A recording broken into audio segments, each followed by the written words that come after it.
One of the reasons I wanted to develop our ranch for deer hunting, and really good deer hunting, is because I was highly spoiled. I went to the Stuart Ranch in Caddo, Oklahoma.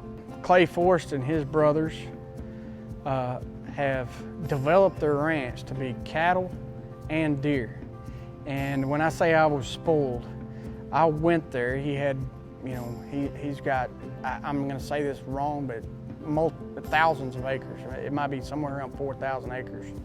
He got 40-something stands set up. He's got feeders. He's nutrition oriented. He's feeding really good nutritions.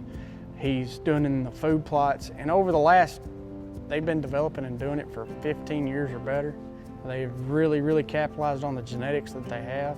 And they have some exceptional free-range deer for bow hunters. And I was spoiled. I went up there and I saw one of the biggest, nicest 5-year-old deer that I ever saw in my entire life. They're 2.5 hours north of us and west. Shouldn't be that we can't do some of the same things that they did and have reasonable success. If we ever get close to the size deer that they have, I will be absolutely ecstatic.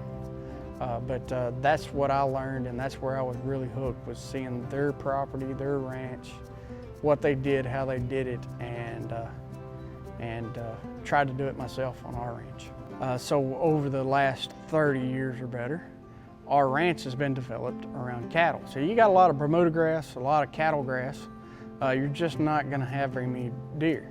Plus, if you don't have woods, cover, you're not gonna have many deer. So we had to, over the last 5 years, I've planted somewhere around 40,000 different oak trees and pine trees for bedding.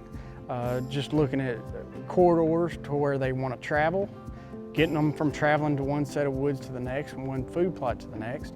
Once the trees really get up and growing good and making good cover for the deer, I'll have more deer staying in certain areas and getting closer and being in closer to the food plots to where they get better nutrition.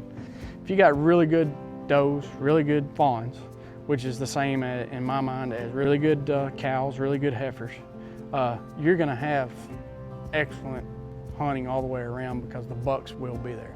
So my main deal is feeding and making sure those does are healthy for the future and make sure those fawns are healthy for the future.